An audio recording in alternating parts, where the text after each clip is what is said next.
Hi, I'm Hannah Absalom. And I am the one who, if ever you go to a workshop where Hannah is speaking, I'm the one she refers to as my beefcake.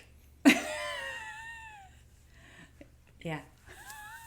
Anyway, today we are going to be looking at the topic of how to be generous and how to live a spirit of generosity when money and/or time are tight.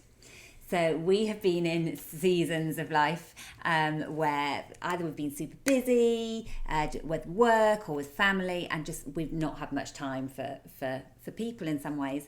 But we've also had, and even recently, still in to an extent, time when finances are tight, and yet we still want to be generous.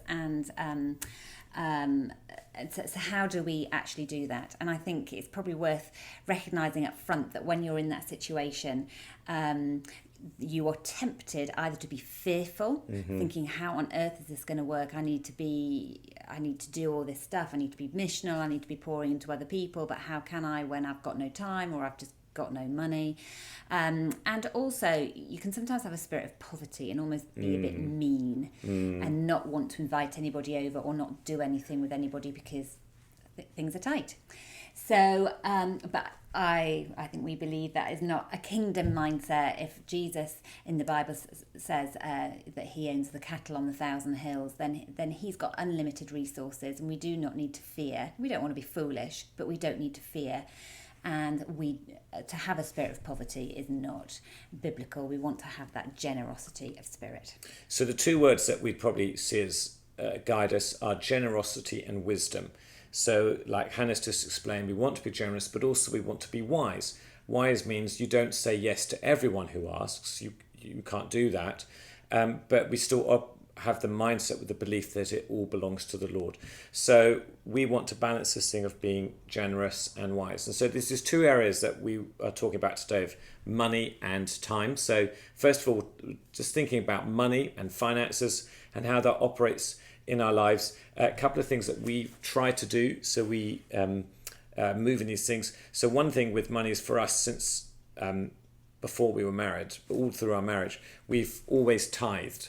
So for us, that's just a foundational belief that by giving at least 10% straight back to the Lord, the first 10%, it's an expression of faith and of trust in him. And, we can have the debate about Old Testament, New Testament, but I think however you understand that, I think if we live under grace, then we should be certainly more generous than living under the law. So for us, that's why 10% is always the starting point. So we've always done that, even when money's hard and tight. It's just a discipline. Related to that also, we've always sought to be generous as well. And, some people are always going to be more generous than us, and some are always going to be less. So it's not a judging thing of others. But I suppose in our own spirits, as we're attentive to the Lord, we want to try not to be tight-fisted. Now, I don't think either of us have particularly got the gift of generosity. It's one of the spiritual gifts. We've known people who do have that, and they're phenomenal.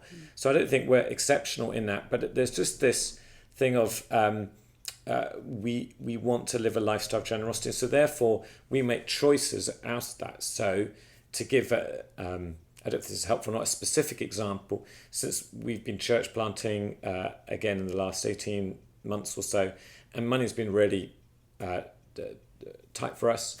And so we've, one of the practical things we did was we basically have in that time not bought clothes for us guys, us two, unless it's been with birthday money. And so, it's not some horrific hardship. So, but it's just You still look nice, darling. Thank you so much. But it's just this thing of we're just trying to make sure we have money available, we have resources available for the kingdom. We feel this is a call, and so we're leaning into that. And we know we're not going to be in this stage forever, and that's absolutely fine. We have faith for that. But we're also just trying to be smart in that thing, in this place right now, so we still got some margin for generosity in how we live. Another area with our finances and the way we've always tried to be generous as well is to be hospitable. So I've probably got the gift of hospitality, but even so, the temptation is to think, we're on a budget, we can't afford to feed people and buy extra food and stuff when things are just so tight. And so we've refused to be dictated to by, budget, and we thought, no, this is an important thing for us and a part of our ministry, key core part of our ministry and who we are, so we're just going to continue. Now we're wise, so there've been lots of pasta meals or very inexpensive meals, and Aldi is my favourite grocery store because it's so inexpensive, and organic doesn't even get a look in. But we're just wise, and lots of cups of tea again. Yes. Very good for the soul and very inexpensive. But yes, we've just tried to continue in that vein of generosity, and it's been interesting. A couple of times, a few years ago, somebody just turned up out of the blue. She said, "I know you host an awful lot," and she'd obviously been to Costco or somewhere and bought this huge amount of just paper goods, because you forget that paper goods add up, and even though we try to use reusable rather than disposable, she'd brought all this stuff, which was such a blessing. And then again, recently some people have just given us money, which has been such a blessing. So again, we don't need to think about a giving of our groceries or whatever, and these kids are coming through and just helping themselves. You just think, no, this is all God's, and I'm not going to give into fear. So it's having that mindset of generosity and not fear. That's good. So that's money. Start to talk a bit about time as well. So how do we remain both generous but wise with how we spend our time? Because with some of you folks thinking money's okay, but our schedules are nuts.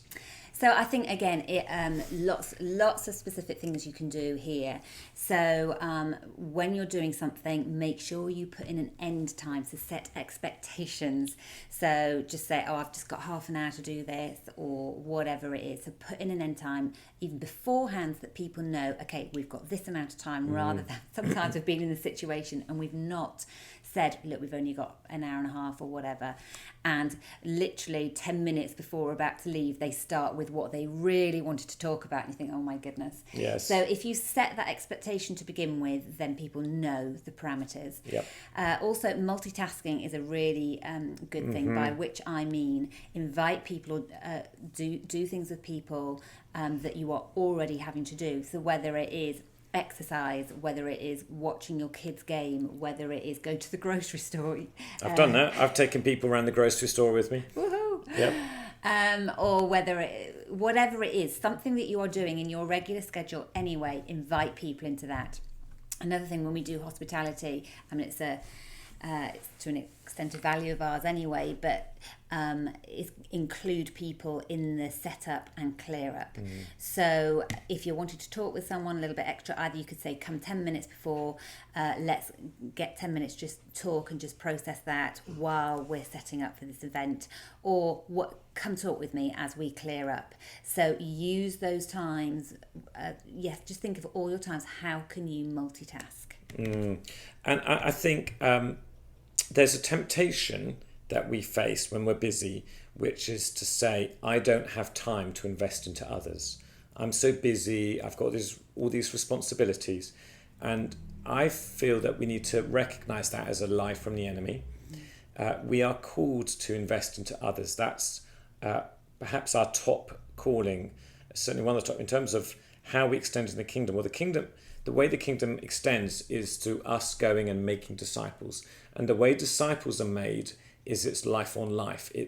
Paul says, imitate me as I imitate Christ. We're told in Philippians 3:17 that we're to keep our eyes on those who live as Paul says, he says, as I do, and to copy what the good that we see in their lives. So that's how disciples are made. It's caught more than it's taught. That's what Jesus did. And that's what Jesus did. He made time for the guys, even when, like crazy stuff was going on at the end of his ministry. He still had time for them, even at the Last Supper.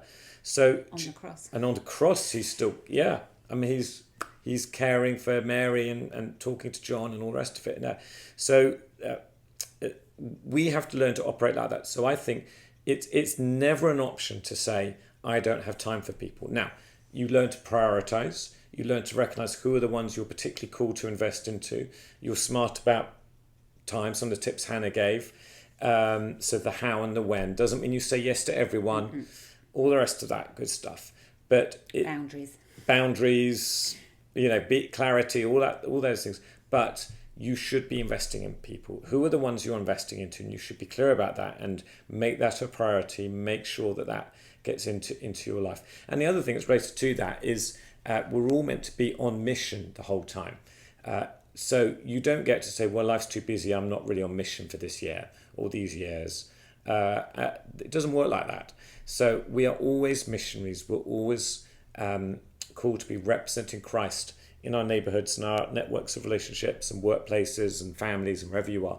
So make sure that you are giving some time to that. So at a very practical level, what we do is every 90 days we sit down and we do life planning. And so every 90 days we write down some goals for the next 90 days in different areas of our lives, and we'll hold each other accountable for that.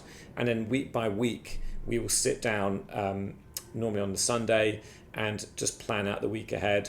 And using those as disciplines, we're trying to map out, well, when can we see some people? When are some slots that are coming up?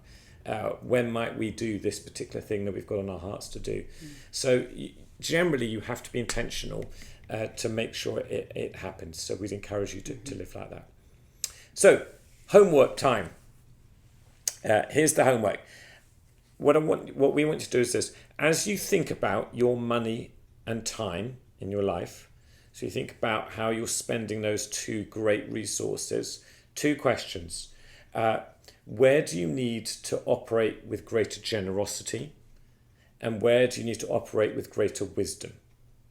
So I'll just say that again for you. As you think about your finances and your time, how you're spending them, where do you need to grow in generosity?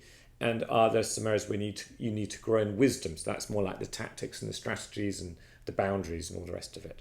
So what we'd love to do is to hear from you. So if you're not watching on our website, jump over to dandelionresourcing.com, go to the blog section, and would you post what it is that you're going to do? So that area where you're going to seek to grow in generosity, it might be something that's already the Lord's speaking to you about, or is there an area where you're trying to grow in wisdom? Perhaps there's a tactic you can share, a strategy that you're finding helpful that others can learn from, because we don't have all the answers, you don't, but together we can share some great answers, and we'll jump in there and if you've comment. got further stuff that you have done, wisdom that you've got on how to manage time, money when it's in limited supply, please do share. We would love that. Yeah, that's really good. So thanks so much for watching. We look forward to seeing you next time.